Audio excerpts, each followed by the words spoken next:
Francisco 49ers deep in the heart. Like Joe Montana in the corner, D. Clark. Garrison Hurst, stiff farm going 99. Don't get it twisted, one and all with prime time. John Taylor, Jerry Rice down the side. First off, huge thanks to Nick, Amber and Ali for inviting us onto the show today. Hopefully some of you will be interested to hear about the Niner Faithful 5,500 miles away in the UK. I'm Gareth Ellis, and hopefully my other podcast buddies will be able to introduce themselves. Paul, you first up. Thanks, Gareth. Echo what you just said. I'd like to thank the 49ers for this opportunity. I'm Paul Hull. For some of you out there, you may know I'm the face behind the 49er Faithful UK Twitter account. Been a fan since 2012, but I won't go too much into detail because I don't want to bore you all. So on that, I'm going to hand over to Naji to introduce himself. Hi everyone, my name is Naji, as everybody just said. I'm the French guy of the group, despite being in the UK. And I think I'm the player of the group because I actually play football in the UK, so I get that side of the equation when we talk about the game. And now on to Lee, El Presidente. Hi guys, so my name's Lee Gowland. I've run the group since 2015. I will give you a brief introduction of the group. So the 49er Faithful UK wasn't always known as that. We were founded back in 2010 as the Niner Empire UK. We rebranded in 2013 as 49er Faithful UK and gained Booster Club status. It was the first in the UK. We started to forge ties with the fan engagement back in 2015. We have represented the fan base at the draft this year in Las Vegas. I was actually lucky enough to do our selection of Sammy Womack with pick 172. The Niners reached out to us back in May and asked us to help with the official watch party in the UK, the first of its type by an NFL organisation. And we are now honoured to be hosting the Supporters Club live. We have members from across the UK, from across the EU. We actually have a member out in Singapore. We're quite global. We have a considerable number of members from the US as well. Altogether in our Facebook group, we have just under 3,000 members and 4,500 Twitter followers. We have a podcast, which we generally do twice a week. We do a review show and a preview show. And as Naji's mentioned, he's the only one that actually plays the game. So we don't kind of break down the games technically because three of us can't do that. We do it from a fan perspective, what we made of the game, what we make of the organisation going forward, and where we've improved in the past. So that's a brief introduction of the 49er Faithful UK and obviously of the four of us as well. Back to you, Gareth. Fantastic. Thanks, Lee. I think there's a chat box, there's a chat window. So a few chats are coming already. Great to see a few people joining us this evening, if you are in the UK, or happy lunchtime if you're out in the West Coast. So I guess a little bit about us. I've got a question for you guys first. I'm going to start with Naji. How did you come to support the greatest franchise in the NFL? Well, there was no just other choice, really, was it? It's No. the 49ers. I had to. Now, when I was a kid, I used to watch a lot of basketball, being a big Michael Jordan fan. And there was on French TV on a Wednesday afternoon, if I remember correctly, because French kids didn't used to go to school on Wednesday afternoon. There was a 2-hour or an hour long NBA and then NFL recap every Wednesday. And I used to watch that religiously to watch Michael Jordan. And then I got into starting watching the Niners. And it was kind of like a quick highlight of all the games. And obviously you hear all the commentators and the presenter talking about that era. I was about 10 years old, about 94, 95. I can't quite exactly remember. So obviously it was all about the Niners back then. And, I got addicted to it and switched slowly from basketball to the NFL, although I'm still following the Warriors and the Bulls and all that. So that's how I got into it and kind of stuck. And then I started playing when I was at university a few years ago, a lot of years ago, and here I am now. Fantastic, Paul. A little bit newer to the game, I think, but learning fast. Yeah, so I joined in 2012, Gareth. So I worked with a Chicago Bears fan And I remember him telling me that he was coming into late work one day because he was staying up till 3, 4, 5 o'clock in the morning watching this wonderful game of American football. And we got chatting on our lunch break, and he encouraged me to watch. And to be honest, Gareth, I was absolutely hooked. I didn't know what a first down was. I didn't know what sacking the quarterback meant. It was a game where Kaepernick started after the concussion with Alex Smith. We won on Monday Night Football. And to be honest, I was walking to work the next day and the local sports shop had a few NFL hats in and the 49er one was half price. And I thought, if that's a sign that I should be a 49ers fan. So I put my hat on. My first piece of ever merchandise that I bought, Gareth, and those people who know me know I love my merchandise. So I walked into the office and the Chicago Bears fan, Mike, was just like high-fiving me. And he was just like, you've got the bug now. And you fast forward to now, and we're on the podcast for the 49ers. We do our 49er Faithful UK pod. I have dipped my toe into the waters of playing the game, but unlike Nadji, I've gone down the flag football route because I am 42, Gareth, so I don't think contact is for me. But yeah, I love the 49ers. It's the only sport that I watch. So a few people who are in the chat do follow me on social media and they've seen that it's all I do, Gareth. I watch the 49ers. I watch all the content from the great content creators. And over to you, Lee, on that note. Oh, so my origin story is it's a little bit embarrassing, but here we go. So I'm 49, so I'm quite the elder statesman of the group. Back in the late 70s, early 80s, there was a program on UK TV. It was an American program. It was called Dallas. I'm sure you've all heard of it. And believe it or not, because Dallas was popular, one Saturday morning they showed this clip of a game that I now know as the NFL, and it was against the Dallas Cowboys and the San Francisco 49ers. Where I come from in the UK, my soccer team is Sunderland, who play in red and white. And I immediately saw the 49ers in red and white, and I thought, oh, that's absolutely cool. And then I also saw the gold helmet, and at the grand old age, I think I was 6 or 7, I actually thought the helmets were made of gold. And I thought, that's unbelievable. I've got to be a fan of this team. So that's how they became my team. During the early 80s in the UK, we didn't get to see any games live, especially the 1980, 81. So in 1982, a new channel started off in the UK called Channel 4. And that's when we started to see American football, albeit it was highlights from the week before. So we had to wait 7 days to actually see highlights of the games. Well, we made do with that. We listened to Armed Forces Radio to take in the games that way. And then gradually we started getting some live games. It was generally the marquee game, the Super Bowl. And that would go on for a few years, and then they'd do more live games, and it kind of snowballed from there. So I'm lucky enough to have been a fan through all the Super Bowls. However, I've only seen the last 3 live. The first 2 I had to make do with either watching highlights or reading about it in a local sports newspaper. Fantastic. I think I'm only just a smidgen, a little bit younger than you, Lee. And certainly I came to the game when it had its first coverage on UK sort of free-to-air television, which was in the mid 80s. And I think a group of us at school all just happened to start following the game at the same time. And I'd been fortunate enough to visit San Francisco the previous year. And so I was potentially drawn to that because it was the city I'd actually visited.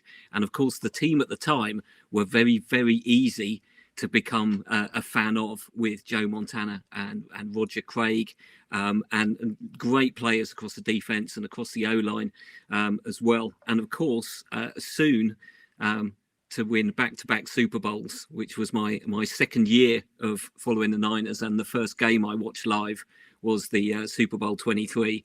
And I can still remember the absolute crushing feeling from the Stanford Jennings kick return, where I thought it was all over. And that's when I suppose I learned the legacy of Montana, and you never counted the guy out and was able to pull it out of the bag at the end there. Yeah. So that's great stuff. What do you think it's like being a fan in the UK? How tough is it for us with the 1 a.m. starts? It's pretty tough. I can't really comment because I'm new dad. My daughter is 3 years old now, so I've stopped watching late games for the past year and a half, 2 years now, because she's awake way too early and I can't handle it. So I watch games in the morning as soon as I can with her. May I add, but yeah, that's the biggest thing, isn't it? 1 a.m. Paul, you can tell us that Chargers game finished at 4:45, 20:05 in the morning. So that's the hardest thing. The other thing as well, is getting hold of merch is very difficult. I know there's the NFL Europe stuff, but the selection is quite reduced compared to what you guys in the States can get, and that's very frustrating most of the time, especially around now Christmas time. We see all the deals of the new stuff coming out, and we have to pay extra shipping and taxes and all that. Yeah, that's the two things. But yeah, Paul, what do you think? 4:30, was it fun? Oh, well, it was when Hufanga took that interception. Yeah. But, I was making my notes because I know you were asleep, Nadji, and I circled the time with 58 seconds on the clock. And when Hufanga caught that ball, I was leaping around the front room trying to be quiet. So for you guys watching in the States, it was a 1:20 a.m. kickoff for the 49er faithful UK, and the game finished at 4:30. I couldn't switch off after. And the great thing, Nadji, with all the content creators we know and love, they always do post shows afterwards. So you're able to jump on and you're able to watch them shows. And to answer Gareth's question slightly different, when I first got into the game, Gareth, I felt like I was the only fan in the UK that was in love with this team. And then I met Lee and I found the group. And it's amazing how far we've come as a community. Like you said at the start of the show, the 49er Faithful UK, we've got nearly 5,000 followers on Twitter.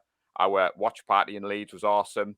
But yeah, supporting the team on the West Coast, Gareth. I have a friend who's a Titans fan before I hand over, and they have 11 of the 16, 17 games at 6 o'clock. And whenever he has one late game, he's in the group chat moaning. And I'm like, we had 2 6 o'clock games in the UK this year. So, but yeah, I wouldn't change it for the world. Like I said earlier, I don't watch any of the sports. I'm a 49ers fan. I'm always repping red and gold. And last night, Lee, I popped to my local supermarket and bumped into a Vikings fan, much to Tracy's horror, because we were stood talking for about 25 minutes about the NFL. In the northeast of England, 2 lads talking American football was getting a few strange looks. But how do you find it being a fan in the UK, Lee? I was going to say it's a walk in the park, but as 3 of you know from Sunday night, I actually missed the first 10 minutes of the game because my alarm went off and then I immediately fell straight back to sleep again. So it is tough. It is tough when we have the late night games. And for anyone that's not from the UK, we tend to refer to these games as the red eye games because we all up during the night watching the games.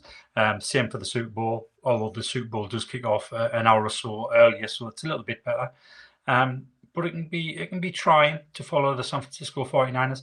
And when you add in, obviously, yourself, who's a Golden State Warriors fan, and San Francisco Giants fan, then it becomes quite a tiring year staying up for all these sports. But I wouldn't give it up for the world. I absolutely love San Francisco 49ers. I love the city. And to me, the whole package just makes it so much easier to follow the team. And it helps that we could as well. Obviously, we had that lean spell between 2002 and 2010, where we had some not so good coaches. But you have to take the rough with the smooth. I mean, I lived through the team of the 80s, and then I had the team of the noughties, which wasn't that good. See, the thing is, Gareth, when the schedule comes out, if you're like me, you get your annual leave card at work, you get your calendar, and it's a laughing joke in our family that all the dates are on. Tracy knows when the 49ers are playing in the UK because it's all written on. You have to circle it. You have to get the day off. For example, the Seahawks game, which is the Thursday night football for the guys in the States, that'll start at 1 a.m. for us. I've already got the Friday off work the day after because I know it's going to be a cliffhanger of some description. So to answer Diego's comments, Gareth, before we move on, you do need a bit of time to unwind. So Diego's right. On Monday's game, Diego, the game finished at like 4:35 in the morning, and I was still up till about 5:45, going through all the content, getting my notes ready, digesting the fact that we'd won a cliffhanger in the last second. It's easier when we win. When we lose, it's really hard to go to sleep. All the anger and everything is bottled up. And so what I would say about that is it's actually good that we do a podcast because it gives us a chance to rewatch the game from a different perspective. Because what I've always said ever since we started the podcast is you can watch the game while it's live, but all the emotions there. Yeah. And you tend to let the emotion get the better of you and kind of cloud your judgment a little bit. Absolutely. So once we started doing the podcast, we all went back to watch the game in 40. And then a few years ago, we got the All 22 on the Monday morning, so we could watch that, whereas now it's a little bit delayed. But you can take the emotion out of it then. So you can rewatch the game, the highlights, forget about what's happening because you know what's going to happen, and actually concentrate on what's happening with the team And why, players doing what, why stuff was working, why isn't it working. So I mean, I would recommend that to anybody, even if you don't do a podcast. Go back, rewatch the game, take the emotion out of actually watching the game live, and you'll start to see things that you actually missed during the game or you thought was something else. I think that's the best bit of advice I can give anyone for following the 49ers. Yep. So that's probably enough about us. I guess people are here to listen to us talk about Niners football. Yeah, Chargers game. Yeah. We've had a couple of days to recover from that 4:30 a.m. finish. Thoughts on the games, boys? Let's start with the defense and a great performance, I think. That's an understatement, isn't it? I mean, when you shut out a team in the second half, it's. I mean, we've got the best defense in the league, right? I think it became clear again. I saw a stat, I can't remember where. The two last first half, we allowed 96 yards and no point or something like that against the Rams and the Chargers. So, yeah, I mean, as I said, and if people want to go back and listen to our little mini state of the franchise that we did, Paul and I, during the bye week, I said it. There you go. There it is. Thank you very much, Jordan Elliott. And, the defense is the motor of our team. We'll always need them to win a game, and especially in the NFL these days, where points. Although this year is a bit of a weird year, where points are on the down. If you don't have a good defense, there's no way you can make it to the playoffs and onwards. So, seeing a display like that, especially after a bit of a iffy first half and definitely a bit of a iffy first drive. See them rebound twice in a row against the Rams and against the Chargers in the entire game. It's what we want to see. It's Niners football. It's big plays by Fred and by Huff, and you can't ask for much more than that. But I think there's still room to grow. Big man, his birthday today. Happy birthday, Arik Armstead. Can't wait to have him back. And the defense is just going to reach. The limit is. I don't know what it is. It's going to be even better than 85 Bears if we can hit that ceiling. So yeah, it's good to see it. What do you think, Lee? Do you think we can get better? Yeah, I think we can get better, and I think the last two games pretty much typifies what I always say about seasons. It's not how you start; it's how you finish. And the two games, I mean, you can see from the stats on the screen there, the last two second halves we've had, we've limited to the two teams to 95 yards combined. That is just crazy. Yes, the first halves seem to be shaky, but you have to remember that teams script 15 to 20 players, and if your offense can't actually execute something you've been practicing all week for those 15-20 players, then you've got a pretty poor team. So it's all about the adjustments that's made at half time. We know this because we've been fans of the game for decades now. We know it's not how it starts, it's how it's finished. You just keep the faith, and like I said, the last two games has proven that by any stretch of the imagination. Can we get better? Of course we can. We're starting to get players back. Some of those players are going to have to get into a little bit match fitness. And we just need a little bit of luck our way as far as injuries concerned. And I think we've got that luck. The last two games we've come out fairly unscathed, if scathed at all. So we're looking good for the second half of the season. And I'm quite excited to see how good this defense can be. Obviously, we all made quite bold predictions. I made quite bold predictions. You know what I'm like. How the season was going to go, especially with overall team sacks and sacks for Bosa. I think I do have the current stats here. So yeah, we're currently at 29 on team sacks, which ranks fourth overall. Bosa is on 9.5, and he's on course for 19 sacks at this current pace. Hopefully that will increase a little bit once we get Arik Armstead back. Yeah. So close to getting the second one in the game, but he did the work. But Jordan Willis finished it off. But Jordan Willis, welcome back, Jordan. So, like we said, Gareth, we recorded our thoughts last night. So the 49er Faithful UK pod will drop in the next couple of days. So we'd love new people to listen. But we were saying last night, Gareth, that Fred Warner was a menace as always. He's up there as the highest graded on PFF. He's one of Nadji's many man crushes on this team, which will come out throughout the show. But he racked up 7 tackles on the night and 3 passes defended. And we've said it many a time on the 49er Faithful UK. This defense is elite, like Nadji said. When the chips are down and the game is on the line like it was on Monday, Kyle Shanahan trusts in D'Amico Ryans and that defensive line that we've got. And I don't know about you three. Oh, I know you were in bed, probably do. But for me, I was relaxed on Sunday night in that second half. The way the defense was playing, I honestly didn't think the game was under threat in any way in that second half.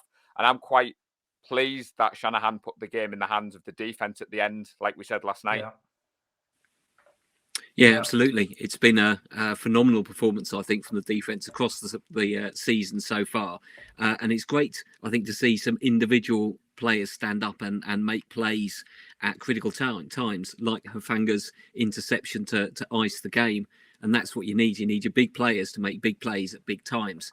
And I think the defensive side of the ball is definitely starting to get a little bit of a knack for those sort of plays that can really kill off a game, and it's exactly what we need at this point of the season.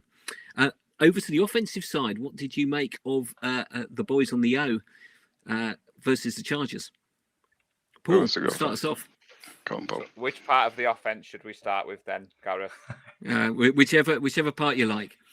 Well, as we said ahead of the game, any game where Jimmy doesn't fumble the ball and he doesn't turn the ball over, because in the NFL turnovers kill, always sets us up to be good.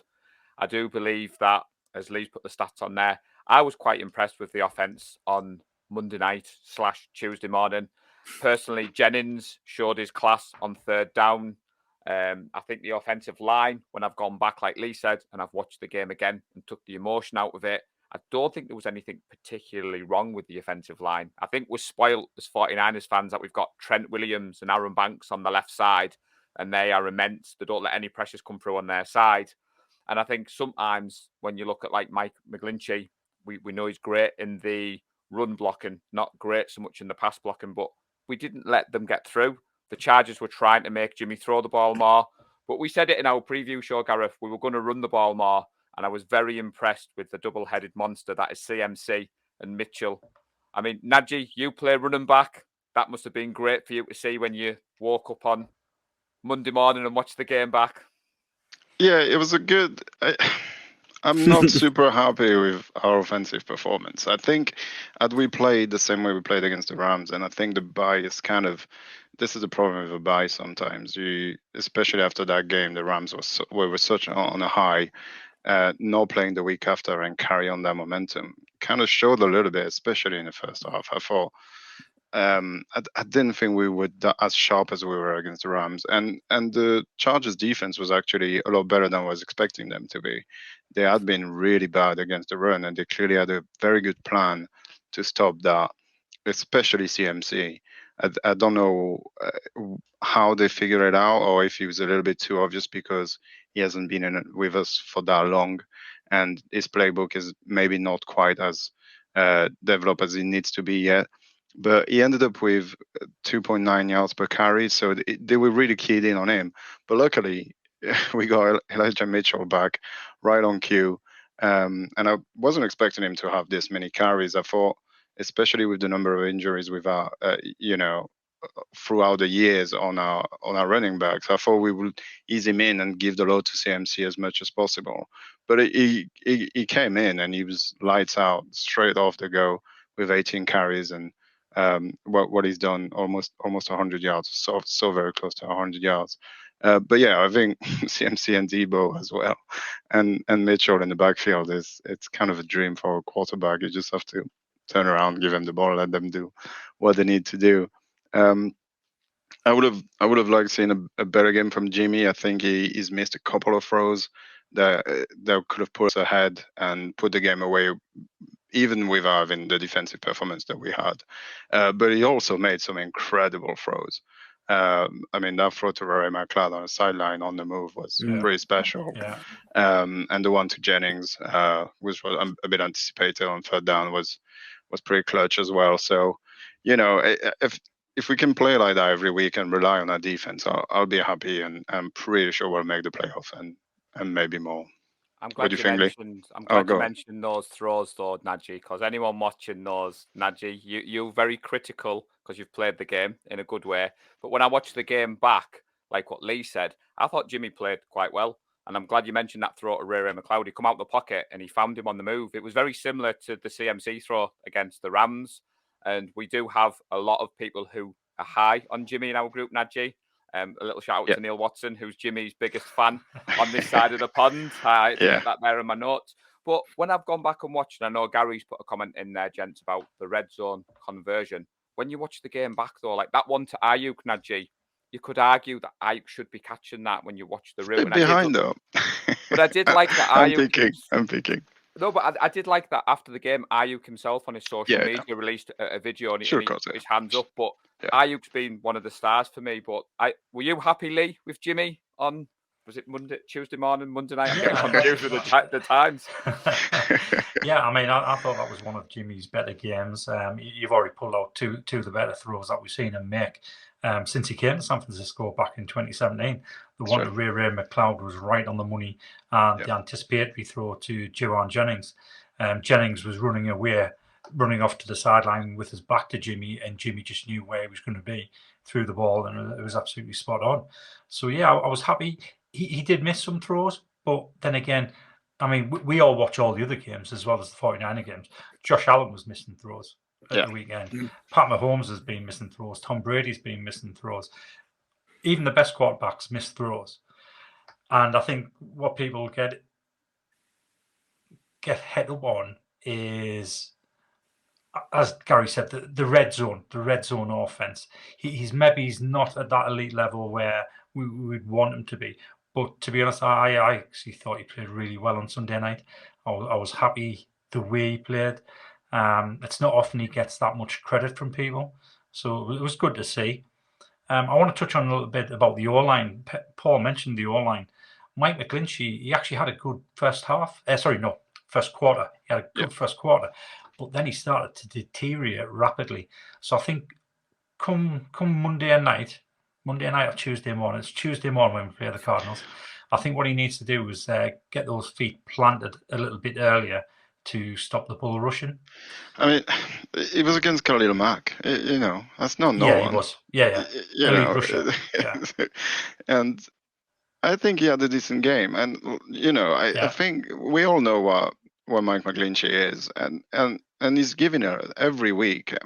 I see people flaming him on Twitter and everything. It's just, I don't understand why you would want to get rid of a player you know what gives you. And he's a good player. He's been good for the 6 years he's been with us, and he's been largely present, available apart from last year. And it's just, I don't really understand. I think he's very good. And as I keep saying all the time, O-line is never just one player. It's a unit. And these guys need to gel together. If you start moving pieces in and out, it becomes a mess, and you end up with an O-line that's not cohesive and things that you really don't want to see, especially for us. We're a run-first team, and that starts with them. And I see progression every week out of, especially the three in the middle, Burford and Brendel and Banks are getting better and better and better. And it's just going to help Mike McGlinchey. And then Trent Williams is just Trent Williams anyway, so it doesn't really matter. But if we carry on this path, we're going to have one of the best, most dominant O-line in the league. And you can't really ask for much more than that, really. I was going to say, Gareth, before we move on, Brad Graham, who hosted the first issue of this podcast earlier in the season, he's an ex-O-lineman, and he's very good at breaking down the O-line play. And one of the things you said to me, Nadji, when we got into this content creating and podcasting was go away and watch tape, go away and listen to people who've played the game. And Brad Graham is quite high on Mike McGlinchey. And for me, Nadji, that's good enough. And he always does the breakdowns. And like you said, is it Brian Baldinger? He does good breakdowns. And like you said, like, when you go back and watch it, I say it was unexceptional. It was nothing really jumped off the page that there was. That's good for O-line, isn't it? And Jimmy got the one sack, and I think that was the naked bootleg, which, to be fair, Mac didn't bite on the. Yeah. So You talked briefly about the red zone performance. Neil's asked a question in the chat about that. Neil Graham, do you think we need maybe a different type of receiver, a bigger bodied target No, to help with the I red don't zone? actually think. I don't actually think it's so. the personnel. I think No. it's the rhythm of the offense. I think Yeah. the best way you can describe the two last games was on offense we were clunky. We didn't have that rhythm going. But as soon as we get that rhythm going on offense, we tend to be very successful in the red zone. And it's the opposite when we don't. And I think even though we were clunky and it was stop-start a lot of the times, we still got the job done. It just wasn't as efficient as what it could have been. So I don't think it's personnel. I think there's a lot of recency bias because of, the Chargers get off the field on turnover on downs and fourth down, and we can't punch it in to put the game away. Yeah. And I think people are just straight away thinking, oh my God, we're terrible in a red zone. But last year we were first in the league in red zone conversion percentage. Yeah. I think there's just, I don't know, sometimes you just get a little bit unlucky. And we're still trying to find, a new role for Debo because we're not quite using him as much as we used him last year as a running back and everything.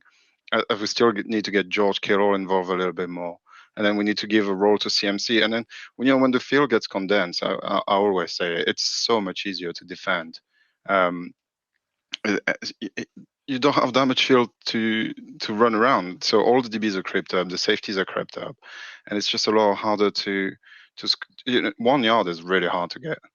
Trust me, I've been trying for many years sometimes, and you just don't really understand how you can't get this much of field. It seems easy, but it's not. It'll come. And honestly, if we're not good in red zone now and we're good in a red zone in a playoff, who cares?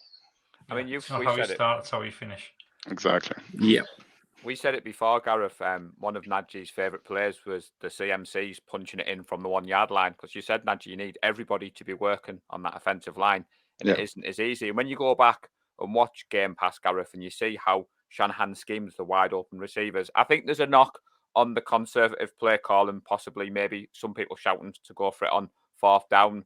But like we said before, Lee, it's easy sat at home sometimes when you're emotionally involved. You might have watched Red Zone, Gareth, for the last, so many hours, and you've seen Patrick Mahomes running around. And you've got to remember, Red Zone always shows the splashy highlight plays as well. Yeah. But I'm glad you mentioned Josh Allen, Lee, because obviously he didn't have a great game on Sunday. And I think that's give a food for thought. But overall, I thought we're doing okay. Like you said, Nadji, if we head in the right direction towards the playoffs, that's all that counts. That's it. Well, where we are heading is to Mexico City for the next International Series game. Just before we go there, let us go down one of these famous Gowland rabbit holes. So here we go. So it's kind of related to the Chargers game, okay? I hope everyone's strapped in. This is... So last year in the draft, we took Aaron Banks in the second round. And on Sunday night, we happened to be going against the player that I wanted us to take in the second round at that pick. And that was Asante Samuel Jr. Mm-hmm. And during the first year, because of the lack of game time that Aaron Banks had, and the time that he didn't particularly look that good. It seemed as though we kind of missed out on a really good cornerback there. So both players were on the field last night, and I think, without a question of a doubt, I think we made the right call there.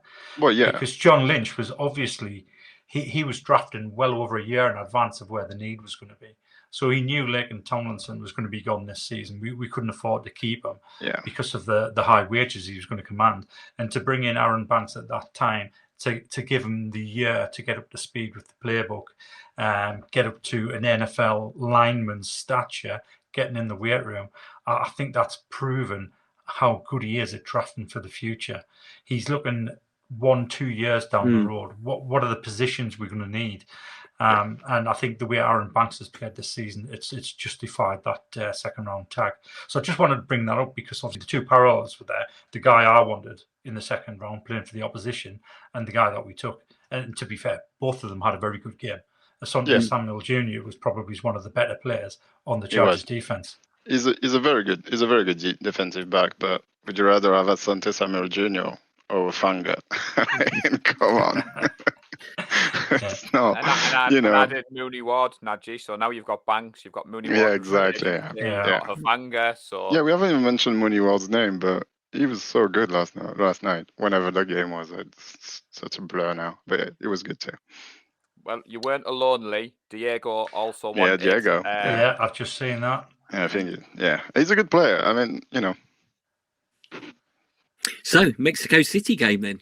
Mhm. I understand it's going to be great for the 49er faithful out in Mexico, and the Niners organisation will be doing events over so the weekend. jealous. International series game. I think sometimes they come to London. Maybe Yeah. we might see the Niners in the not too distant future. Perhaps, please, They've NFL. They've been here already, haven't? How long ago was it? 2013. 2013. Yeah, it's 9 years ago. 9. Wow, I did go to that. So, what do we need to do to come away from Mexico with a win in the bag against the Cardinals?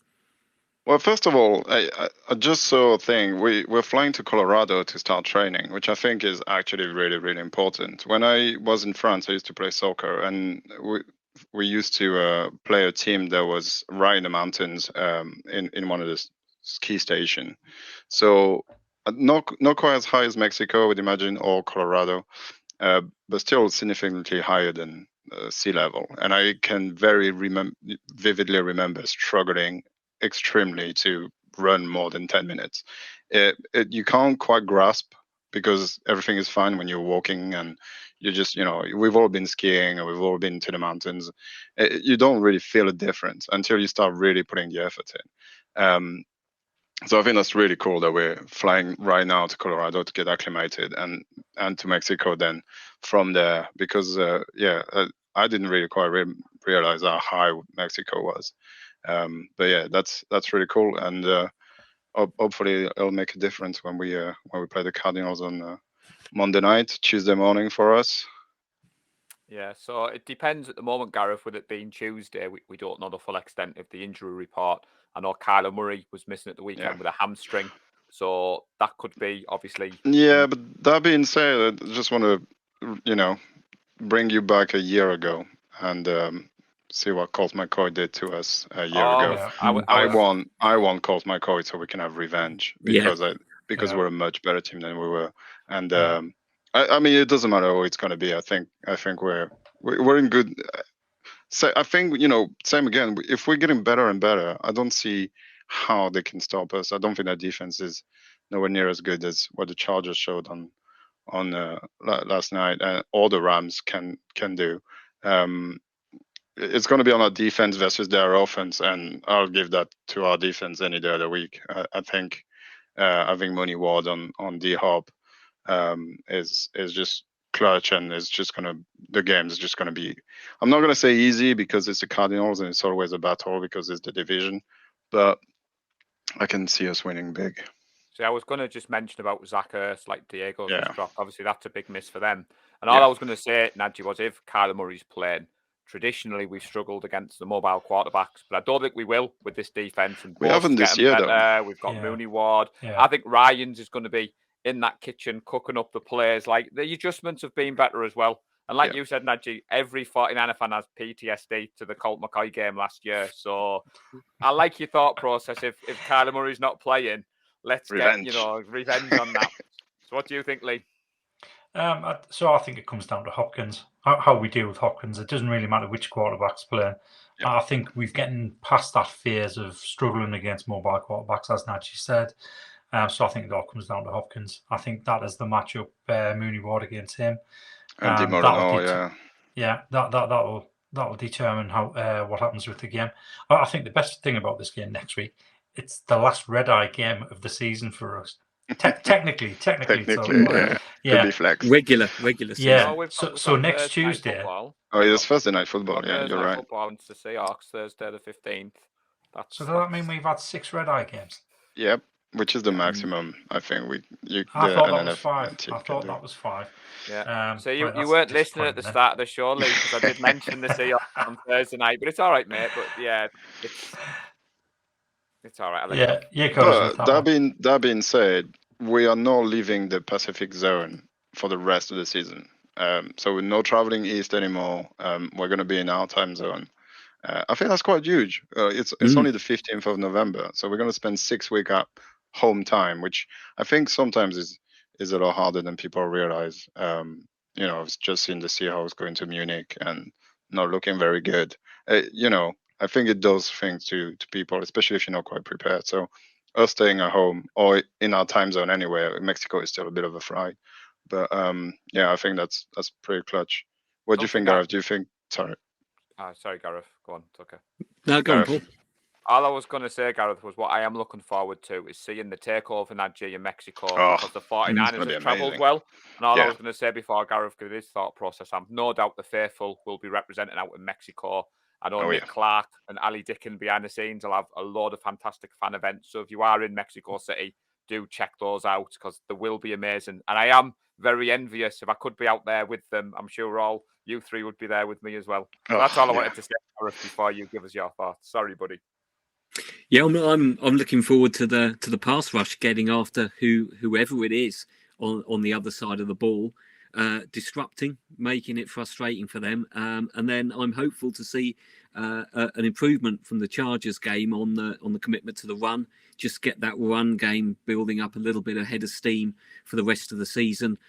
Seeing what Mitchell and McCaffrey can do together, I think that's going to be a pretty formidable matchup for any defensive coordinator, and there's going to be a lot of defensive players hopefully confused about who they're going to need to be tracking and following, and we're going to find some gaps and space in the field for those short quick passes that we know Jimmy excels at. I'm desperate for Ayuk to get another couple of touchdowns. I think we touched on earlier what a contribution he's made this season. That's awesome. And he's just been making all those hard yards in the middle of the field that don't get you the touchdown stat. So I'd love to see Ayuk make it over the line more than once. Should we do? We are kind of famous on our little podcast show for doing outrageously bold predictions. So I'll put you on the spot, gentlemen. If you've got anything outrageous for the Cardinals game. I mean, yeah, because we came prepared. Who wants to go first, though? That's always the question. Well, you spoke first, Naji, so you go first. I knew that was going to happen. Should have been quiet. Right, I think we're going to have 5 rushing touchdowns on Monday Night Football. Wow. 5 rushing touchdowns. 2 CMC, 2 Mitchell, 1 Debo. There you go. This is what we do on this show. We come up with this ridiculous bold prediction, and they don't happen very often, but when they do, it's pretty fun. I'm going to say we've not had a bad run. Yeah. So come on, El Presidente, with the game being in Mexico, give us an outrageous bold prediction for the game. Okay, then, outrageous bold prediction. Now I'm going to go, and this is something we talked about on the show last night that hasn't been published yet. But I think Bosa's going to have one of those games that's going to be a statement game. I think he's going to have 5 sacks. Wow. There you go. That's bold. That's very bold. I mean, if you're going to go bold, go really, really bold. Oh, yeah, absolutely. So mine looks very tame in comparison. I was going to say, Gareth, I think Jimmy is going to go a 3rd game in a row without an interception, which will be the first time in his career. I want to echo what you said. I'd love to see Ayuk get a couple of touchdowns. So add those to Naji's 5 rushing touchdowns. Add those to Bosa's 5 sacks. I'm going to throw in there a Fred Warner pick 6. I think Mexico City. I think Fred's been playing well. He's got a little bit of Mexican heritage because I noticed he's had the flag on the back of his helmet. So I'm going to go for Jimmy, no interceptions. I'm going to go for Fred Warner pick 6 and Ayuk 2 touchdowns on the night. So on that note, Gareth, I'm handing over to you, buddy. Oh, fantastic! Well, I think you've covered some good stuff there. I think we're in line for a George Kittle game. He's been a little bit quiet on the catches. I think he's brewing one up to give it to the Cardinals as he has done before. Sure, remember a couple of seasons ago where he just shoved a few people out of his way, rumbling into the end zone, and we haven't seen enough of that from George so far this season, because certainly everyone, I think, in the 49er faithful UK loves to see George Kittle on the run with ball in hand, ploughing through defenders. So I think Kittle's on for a good game. I'm not going to say pick 6, but I am going to say a defensive touchdown. I think we're on for a strip sack and maybe a scoop and score. So would love to see one of the big guys up front get a TD for themselves. I That'd be think great. both you and Paul need to look up the term bold. You need to put yourself on the line there and go really bold. So I just want to mention a comment that Gary Thorpe's made there. And I think that's a good shout, that. Robbie Yeah, Gould being high up. to kick the to kick the longest field goal on record. That'd be good. That would be good. Yeah, high altitude. Yeah. Hopefully we I think don't that's a need good it. shout, that. Hopefully we Gary's- don't need Robbie to win us a game or Yeah. something. Oh, let's hope not, Najee. 'cause Sevens, not threes. It's another Yeah. late game, but Gary's also mentioned a comment there, Gareth, before we move on about the Cards have dropped Benjamin, the running back, which I think shows James Conner is fully fit moving forward. Yeah. But Yeah, I Gary's think just that- asked Najee our thought. I mean, my thought is James Conner's the lead back, and Benjamin came in while he was injured. So to me, it isn't a major surprise, but I think for people who play fantasy football and you might have put a lot of your free agent budget on Benjamin, it seemed a little bit of a surprise. But to me, it just signifies that Connor's the lead back. I don't know what you three think. Yeah, same. Yeah, exactly. I mean, Najee mentioned before about wanting Colt McCoy to start because it was like a revenge game. Same for It's Connor. the same, then, yeah, exactly. Same with Connor. I mean, they took him off the street the week before our game, and he went and had a right game on us and ran all over us, and it was kind of embarrassing at the time. So I wouldn't mind us keeping him under 20 yards for the full game. And There's Neil- another bold prediction. Neil Graham's mentioned a comment as well about Mooney Ward. So you touched upon that could be a key to victory against the Cardinals. Neil's put, he saw a pretty impressive stat today that Mooney Ward has not missed a tackle all season long. And he's the highest rated cornerback against the run. So again, just echo, Neil's a part of our group. Yeah. He attends the meetup. So I just wanted to put that comment out there. So thanks for that, Neil, and thanks for tuning in, buddy. Yeah. Great stuff. So I think we've all got a Niners win down in Mexico, penciled in, have we? Yeah. Oh, yeah. Good stuff. Good stuff. So should we pick up some questions from the chat? Yeah, send us some questions if you there? have anything. So there's a good question from David Betteridge quite a while ago. So they say defense wins championships. Do you think the offense is good enough for this to happen? Yes, I do. I think we've got the offensive weapons. Yeah, I think we've got the weapons on offense to be successful. It's just getting into that rhythm to make sure that we can get the points scored. I think we've got everything that a championship team should have. And I mean, I'm very confident about the second half of the season. I don't think we'll lose another regular season game. I'm that confident. I'm on the same page. That's very bold. I think we'll lose the last game because we'll be in the playoffs already. So I went with 13-4 at the start of the season. To be fair, I actually expected us to get beat off the Chargers. I didn't expect us to get beat off the Bears or the Falcons. So we're already at the 4 losses, but I think for the rest of the season we're going to win out.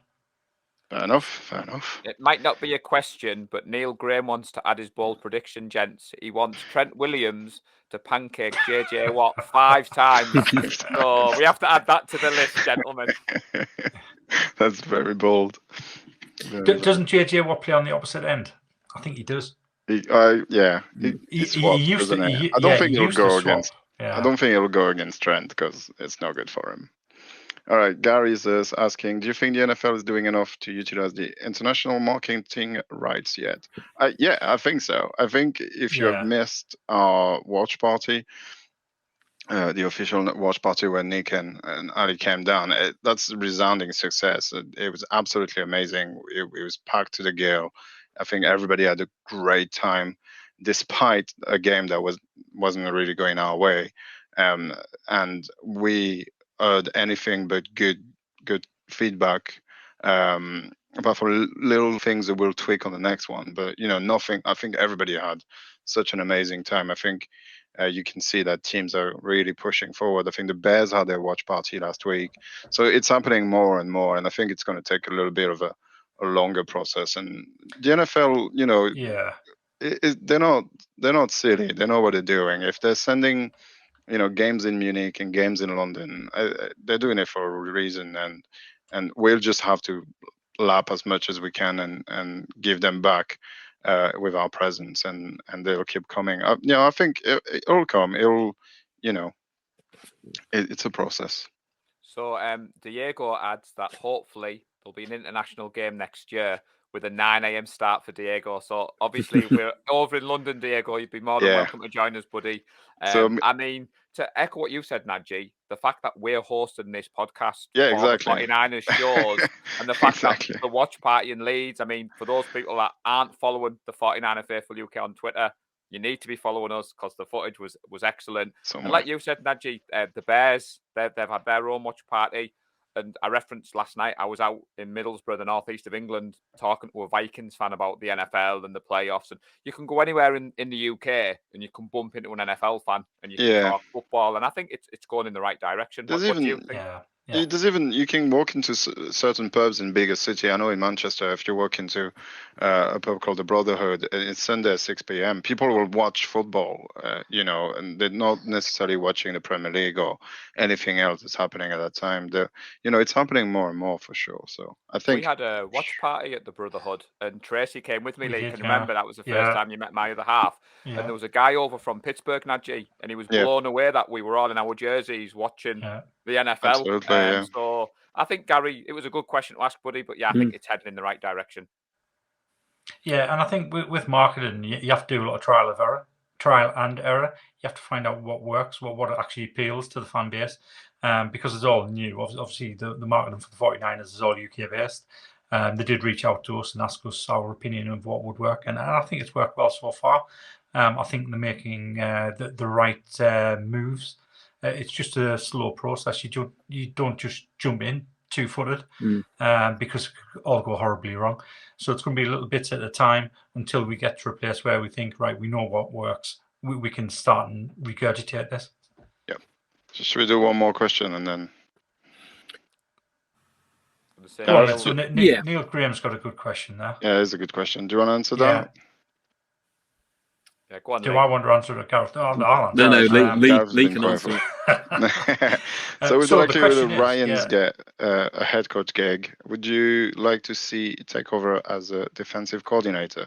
First of all, I want to say I think he's deserved if he gets it. Yeah. And it's the same as Saleh and McDaniel. It's a shame to see them go, but also it's amazing that we can promote within, and it just speaks to the organization to give opportunity to these guys and rise up slowly, and they prove that they're amazing. And I think it's just a compliment to the whole organization, and it's amazing it's annoying to see them go because they're good, but also let's keep churning and having new people, and maybe the next one is even better. So who do you think is gonna take over? It's a hard question though. So I think who you think is going to take over and who you want are two completely different questions. and Jonathan's just stolen my thunder. Yeah. I think it's. I mean, people would argue that this isn't happening and we're just imagining it. But I think it's the worst kept secret that Vic Fangio is lurking about in the background in an advisory capacity, and he's likely to take over from Ryans once Ryan gets a head coaching job. The concern with that is the difference in the way they play defense. So Vic Fangio plays a 3-4 instead of a 4-3. So how will that look to our personnel? Would we have to basically change our draft and left tackle? Yeah, which is our strength. It's something that we've been drafting for the last 7 years. It's what we spend a lot of high draft picks on and spend a lot of the salary cap on. So is that likely to happen? Can Fangio come in and start and play a 4-3 instead of a 3-4? I think it's possible. Coordinator, he should be able to do that. I think it's possible. Move Bosa back as a linebacker, a bit like Von Miller or his brother, and I think it's definitely doable. Will he come back? I think if he does, it'll be more like Anthony Lynn, kind of a advisory assistant kind of role. I would like us to keep promoting within whoever's an assistant or Chris Korachek, maybe our D-line coach, which has been obviously doing an amazing job in the past few years. So, I could see Fangio back, but I don't know if it's going to happen. Yeah, so I'd agree with that. Yeah. Fantastic and a good question. So I think, lads, before we overstay our welcome, a final thought: how far are the Niners going to make it this season? Super Bowl champions. The way. Win it all. The way. Number 6. The way. Me and Lee said 13-4 at the start of the season. Yeah. We're not budging from that. We've got a better offense than we had last year. The defense is better. we're not losing another game the rest of this season, and we're going to be Super Bowl champions, Gareth, to answer your question, buddy. Fantastic. I'm sure that's gone down well. And I agree. Feeling good at this point of the season. Yeah. So thanks for everyone for joining us. Paul, do we have any social media people might be able to follow us on? Sure. Well, if we do have a Twitter account, Gareth, which we may put 1 or 2 tweets out there, especially when the gents were in Vegas, we did have the hashtag 49er Faithful UK trending, which is a quite proud achievement of ours, considering there's only me and Lee that run it. But yeah, we have the 49er Faithful UK on Instagram and Twitter. Oh, it didn't work. Please do drop us a follow. We do have a YouTube channel, which we are going to put some more content on there. But there is some videos from when Lee was out in Levi's a couple of years ago. We do have a Facebook group, which is closed for 49er fans only, but it isn't just for UK fans. So, for example, if Diego wants to join, just search for 49er Faithful UK, answer a couple of questions on the admin side, Gareth, and we'll let you in. And we also have our world famous, awesome foursome 49er Faithful UK podcast, which we do twice a week. So we would love for some feedback on that, because we do appreciate this is a new audience. And we have been trying to get out there, Gareth. Some of the content creators that have been on here before us, Wayne Breezy, John Chapman, they're big fans of ours. They have posed with photos of our flag, and they are keen to see us grow. So I think that answers your question with the social media. It does. And speaking of which, I think the next Supporters Live event will be the Cardinals Review Show with Sprint Right Option.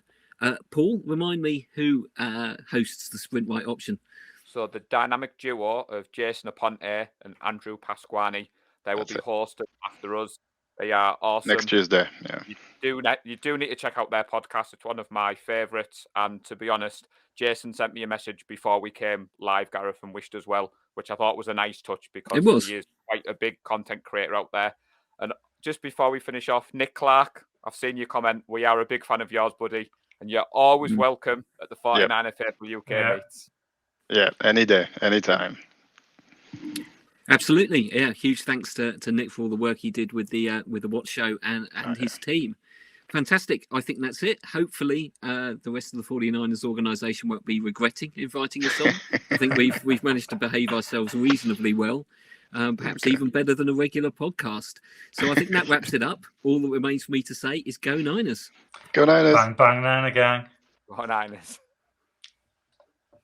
We love the San Francisco 49ers deep in the heart. Like Joe Montana in the corner, D. Clark. Garrison Hurst, stiff farm going 99. Don't get it twisted, one and all with prime time. John Taylor, Jerry Rice down the